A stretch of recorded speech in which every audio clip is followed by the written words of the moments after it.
ሰላም ሰላም የሚቢ ቻናል ተከታታዮቻችን ዛሬ ደግሞ ይዤላችሁ የቀረብኩት ቺክን ፒዛ ቀድሞ ከሰራውላችሁ ለየት ባለ መልኩ ይዤላችሁ ቀርብ ያለውኝ። አሁን ወደ ስራው መልካም ቆይታ። ታዩት ይሄው እንግዲህ እንደምታዩት እዚህ ጋር 3 የሾርባ ማንኪያ እርሾ፣ 3 የሻይ ማንኪያ ስኳር፣ 3 የሻይ ማንኪያ ጨው አርጌ ለብ ባለ ውሃ እርሾውን በጠብጠዋለሁ ማለት ነው።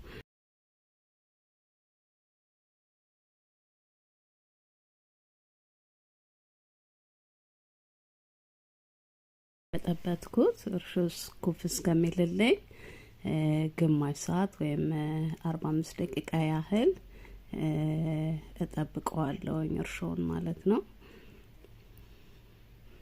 ከዛም ይሄው ክፉ ብሎልኝ 9 ብርጭቆ ዱቄትና 1 ብርጭቆ ወተት እና 1 ብርጭቆ ትንሽ ጎደል ያለው ዘይት ከትቼ ሊጡን እያቦካው ነው። ግን ወተቱ ምናልባት 1 ብርጭቆ ላይ በቃን ይችላል። እኔ የተጠቀምኩት 1 ብርጭቆ ከሩብ ነው። ግን በመሃል እያየሁኝ የሚያስፈልገው ከሆነ ጠብ እያረኩኝ እንደ ውሃ በውሃ ፋንታ ወተቱን ተጠቅሜ ያለው ማለት ነው።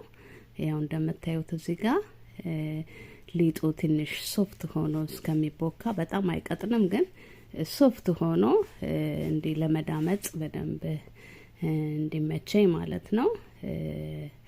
1 ብርጭቆ ከሩብ ወተት ተጠቅሜ ያለውኝ ማለት ነው። ይሄው እዚህ ጋር አብክቼ ጨረስኩኝ። ከስር እንዳይጣበቅ ትንሽ ዘይት ቀባረኩትና ሊጡን ኩፍ እንዲልልኝ ያዘጋጀሁት ነው ማለት ነው። አሁን እንደዚህ ከድኜ ሊጡ ኩፍ እስከሚልልኝ 1 ሰዓት ወይም ከዛም በላይ ቢሆን ቆንጆ ነው። እጠብቀዋለሁ። እዚህ ጋር ደግሞ የፒዛውን ሶስ ለመስራት ያው ተገዝቶ የሚሸጡ ሱቅ ውስጥ የሚሸጡ የፒዛ ሶሶች አሉ። ግን ቤታችን ደግሞ ፍሬሽ ስንሰራው በጣም በእውነት በሚጣፍጥ መልኩ እኔ ሰርቼዋለሁኝ። ይሄንን እንደሰራሁት ብትከተሉ በጣም ታመሰግኑኛላችሁ ቤተሰቦች። በጣም ነው የሚጣፍጠው። ሽንኩርትና ነጭ ሽንኩርት አቁላልቼ ይኸው የፈጨሁትን ቀቅዬ የፈጨሁትን ቲማቲም እያቁላላው ነው ከሽንኩርቱ ጋር ማለት ነው። በደንብ ቁሌቱ ችክን ብላ እስከምትቁላላ በደንብ ጊዜ ሰጥተነው እናበስለዋለን። አሁን የቲማቲም ድል ወይም ቶማት ፒዩሬ እንከታለን። አንደኛ ከለር ይሰጠናል፣ ጣዕምም ይሰጠናል። እሱን ከተን እንደዚህ በደንብ በማማሰል ጊዜ ወስደን እናንተ ከትከዋለን ማለት ነው። ከዛ ትንሽ ውሃ እንጨምርበታለን። ከዛ ክችን እስከምትል የምንፈልገውን ቅመም ለፒዛ የምትጠቀሙትን ወይ ደግሞ እኔ ተጠቀምኩት ያው ጨው፣ ኦሪጋኖ እና ፓፕሪካ ቅመም፣ ትንሽዬ ደግሞ ያበሻ በርበሬ ራሱ ትንሽ ሳይበዛ ብታረጉት ቆንጆ ነው ለቴስቱ። እሱን አርጌ ይኸው እያማሰልኩ ነው ያለሁት ቤተሰቦች። ከዛም ይሄንን ካረኩ በኋላ እንዲተከተክ አረገዋለሁ በደንብ እንዲብላላ።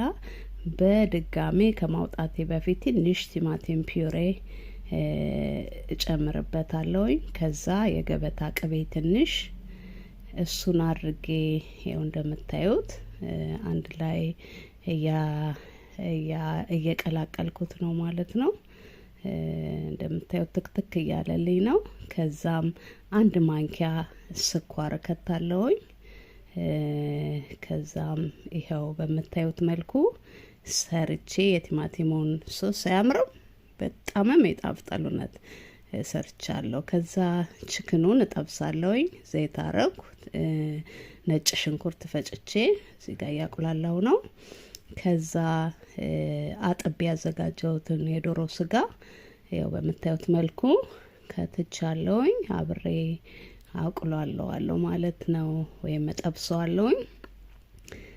ችክኑን የዶሮ ስጋ ከዛም ፓፕሪካ ቅመም ከታለው ትንሽዬ እንዳልኳችሁ በርበሬ አብራችሁ ከአንድ ማንኪያ ያነሰ ደብለቅ ብታረጉት ቆንጆ ነው። እንደምታዩት እኔም ተጠቅሜ ያለውኝ ያው የኛ በርበሬ ምግባችን ስለሚያጣፍጥልን ስለምንወደው ማለት ነው።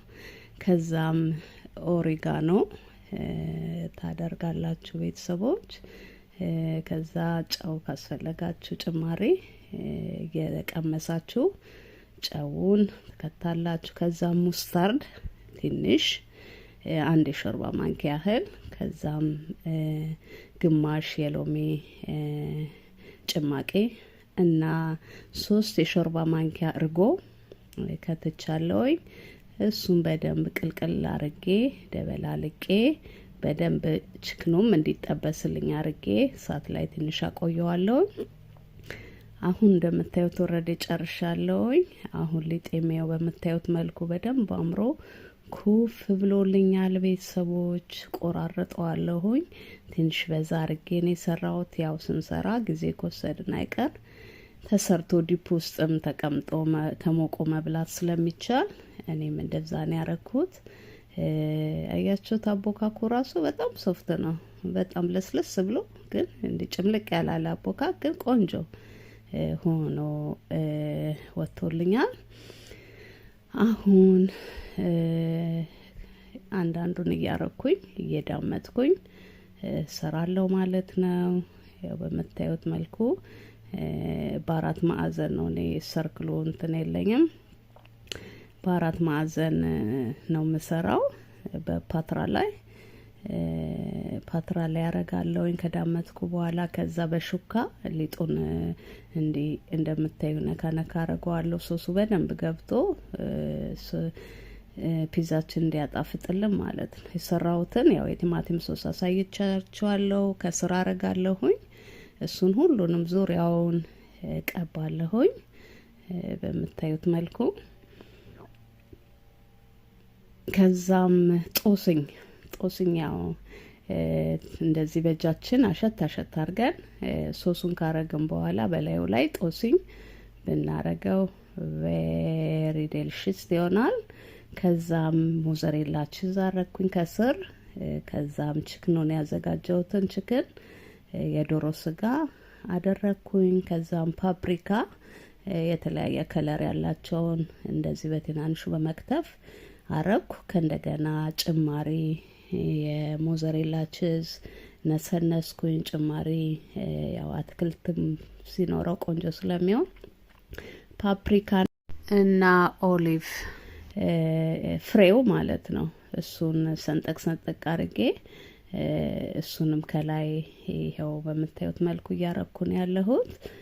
ከዛም ኦቨናችንን አስቀድመን አግለን በ200 ዲግሪ ሴንቲግሬድ ከታች እንከተዋለን ማለት ነው። እያየን ከላይ መቅላት ሲጀምር የላይኛውን ደግሞ ትንሽ የሙቀት መጠን ከፍተንለት ከለሩ የሚያምር እንዲሆን ወይም ቺዙ ቅልጥ እንዲልልን ያረግልናል ማለት ነው።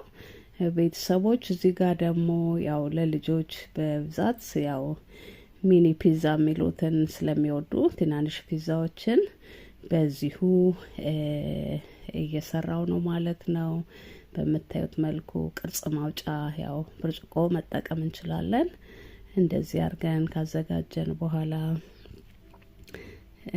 ያው ኢንግሪዲየንቱ ያለ ነው።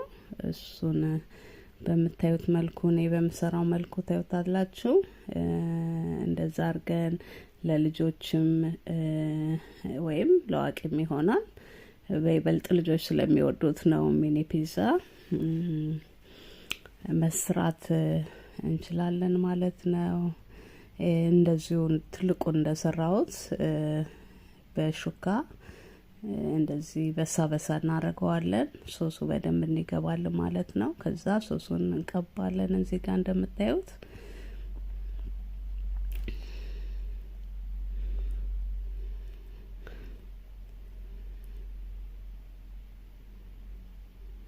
ያ ሁሉንም ቀብተን ካዘጋጀን በኋላ ያው ሞዘሬላ ከዛም ችክን እያረግን ማብሰል ብቻ ነው የሚጠበቅብን ማለት ነው። እዚህ ጋር ሰርቼ ጨርሼ ያው